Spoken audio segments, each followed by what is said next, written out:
Bueno, pues ahí tenemos esa realidad de fin de año, este año nuevo. Tenemos la perspectiva de unas elecciones presidenciales en 2024 en la República Bolivariana de Venezuela. Tenemos una realidad en la que la oposición venezolana pues elimina el gobierno interino que encabezaba Juan Guaidó, que venía derivado del no reconocimiento de la elección presidencial de 2019, en donde habían eliminado candidaturas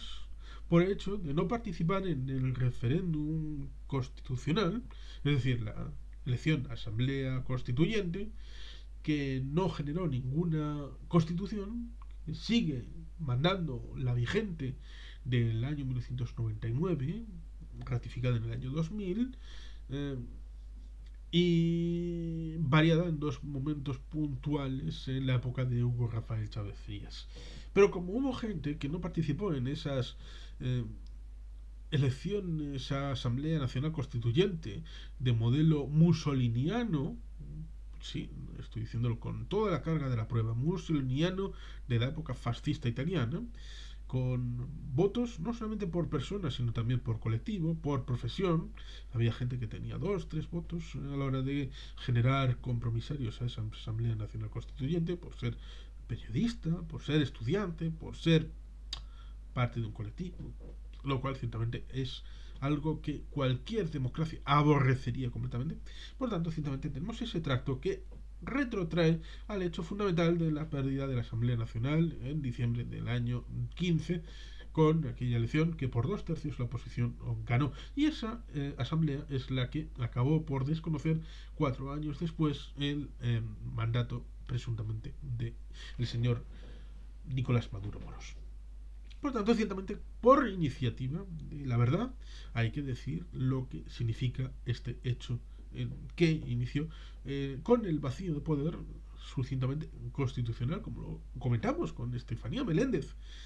que hasta este punto, hasta este momento, había sido embajadora de la República Bolivariana de Venezuela en la versión auténtica de la oposición a través de la Asamblea Nacional, a través del presidente interino Juan Guaidó en el ámbito de Bulgaria, como está establecido en ese conversatorio que hicimos en su momento.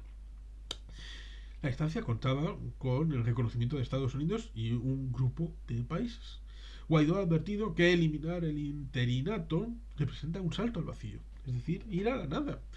Recuerda momentos de la historia de, por ejemplo, España, en donde el elemento gobierno de la República en el exilio tuvo un primer impacto respecto al periodo antes del año 45, que fue desinflándose, pero en principio la legitimidad de una corte republicana en el exilio eh, perdida la desconexión con el territorio español, pues evidentemente amerita cierta similitud, a pesar de que este gobierno interno, interino, está relacionado dentro del ámbito de Venezuela, aunque haya gente que en el exterior colaboraba con el gobierno interino de Juan Guaidó. Un total de 72 diputados de aquella asamblea que respaldó la proclamación de Juan Guaidó como presidente encargado de Venezuela según la constitución de la República Bolivariana de Venezuela, cosa que hay que exponer claramente, aprobaron ese viernes final de año la eliminación del llamado gobierno interino, que había generado una estructura para la conformación de los activos en el exterior de los países que habían reconocido este gobierno interino, una instancia que contaba con el reconocimiento de Estados Unidos y un grupo de países, evidentemente no por las instancias internacionales como es Naciones Unidas, debido evidentemente porque en el Consejo de Seguridad está Rusia, está China, que tienen importantes negocios con la República, que ha vendido su alma por dividendos de sostenimiento de las cargas de la administración pública y de la propia revolución bolivariana. Esos parlamentarios, reunidos de manera virtual, ratificaron esta decisión que ya habían aprobado en una discusión que se llevó a cabo la semana anterior, pese al rechazo de un pequeño grupo que defendía la continuidad del interinato. Es decir, si las causas originarias de la interinidad no se habían levantado, y no hay ningún tipo de garantía de cambio en la situación presente, ¿para qué hacer el sacrificio en el altar del frontispicio de la eh, inmolación de este gobierno interino? ¿Por qué? Cuando las causas originarias se mantienen, cuando no ha habido ningún tipo de evolución de aquel que usurpó el poder, poniendo ellos en el frontispicio de todo el mantenimiento de la revolución bolivariana, sacrificando todo, la libertad, los derechos humanos, la constitución, su constitución, la democracia, sacrificándolo todo en el mantenimiento de la república bolivariana y de la boliburguesía. Eso se mantuvo. Se mantuvo la privacidad de la realidad política, la exclusión política de determinados colectivos y partidos ilegalizados, la realidad de la ausencia de elecciones libres e iguales, la ausencia de una constitución de la Asamblea Nacional Constituyente que, como vino, se fue para tratar de usurpar las funciones de esa asamblea que controlaba la oposición por 2/3, por el mero hecho de hacer la labor legislativa en esa asamblea constituyente y no en la Asamblea Nacional votada por los venezolanos. Hasta el punto de que le quitaron el agua, le quitaron la electricidad. Estas cosas hay que recordarlas. O el hecho de que la interinidad entre la asamblea saliente que culminaba su mandato en 2015 y la que entraba en funciones el día 2 de enero del 2016, se nombró un tribunal electoral, un tribunal supremo de justicia, se nombró de nuevo a toda la cúpula justicia para evitar que lo hiciera la asamblea controlada por la oposición.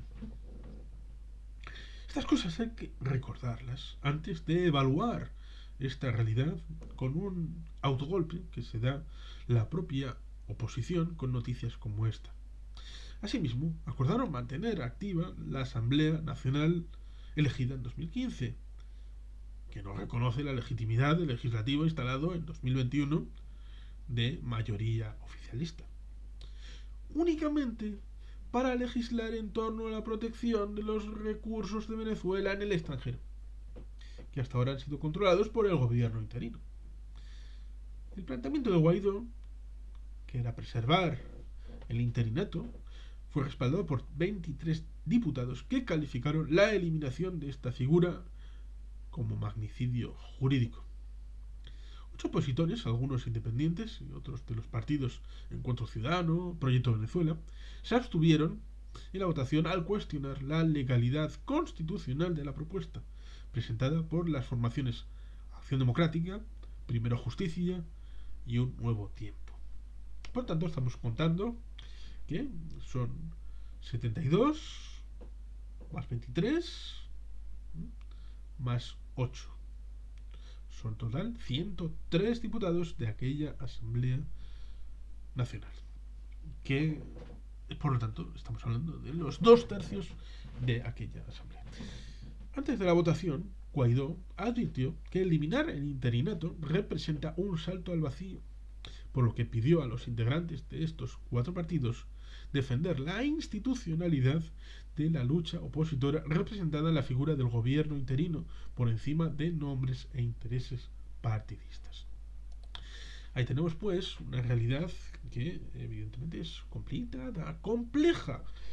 ¿Compleja por qué? Por la realidad objetiva de que evidentemente la oposición necesitaba una institucionalidad y se había conseguido a través de meter como la bota del señor Lech Walesa, a través de Solidaridad, que evidentemente entre el año 79 y el 81 fue maltratado, pero en el 81 obligó al autogolpe de Jaruzelski, que en el año 89, en agosto, vio cómo tuvo que nombrar como jefe del Estado polaco a un primer ministro de Solidaridad después de unas elecciones democráticas de aquella manera. Pero ganaron y obtuvieron el premio de el primer ministro en toda la Europa Oriental no comunista, que abrió el camino, porque Helmut Kohl, primer ministro, canciller, es decir, jefe de gobierno de la República Federal de Alemania, estaba en noviembre, el 9 de noviembre del año 1989, estaba en Polonia, en Varsovia, visitando a este primer ministro de Solidaridad, primer ministro del Estado de Polonia. Por tanto, ciertamente, la posibilidad abierta con la mala conducta antidemocrática, dictatorial, totalitaria del régimen bolivariano, abrió la posibilidad de un gobierno interino con el sistema de elección que abrió en el ámbito de las presidenciales de 2019. Esa construcción institucional, evidentemente, es algo que es muy importante a la hora de generar masa crítica, que debería en estos tiempos haber abierto la posibilidad para incorporar la gente suficiente para hacer inviable la continuidad del régimen bolivariano en Venezuela.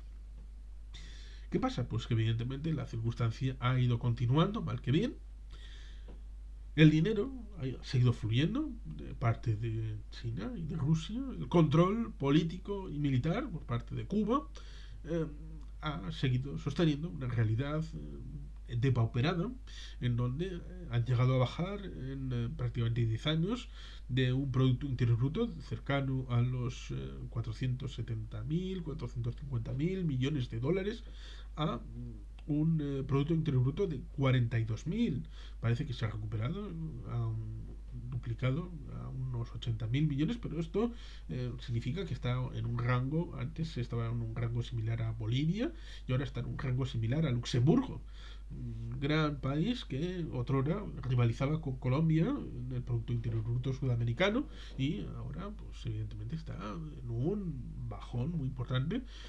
incluyendo el hecho de no publicar las cifras con uno de los mayores índices de inflación de América y del mundo. Lo cual ciertamente es algo terrible para la vida del venezolano medio, que a fin de cuentas, más allá de la citada lucha partidista y lo favorecedor que puede ser para el régimen ponerse enfrente a la oposición, ya sea institucionalizada o no, es fácil hablar de estas cosas y no hablar de el hambre, la pobreza, la situación que ha retrocedido en índices antes de la llegada del régimen bolivariano, es decir, que la suma cero del régimen está presente en los datos reales que puedan establecerse, habiendo vuelto a la situación inicial de cuando Hugo Chávez decía en los años 90, porque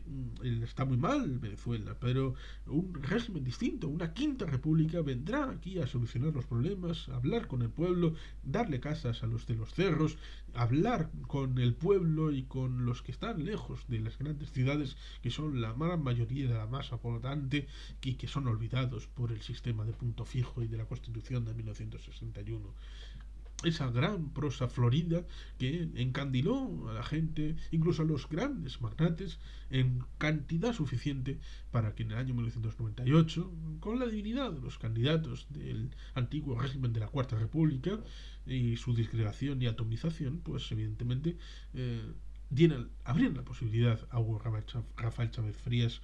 a su nuevo régimen. El régimen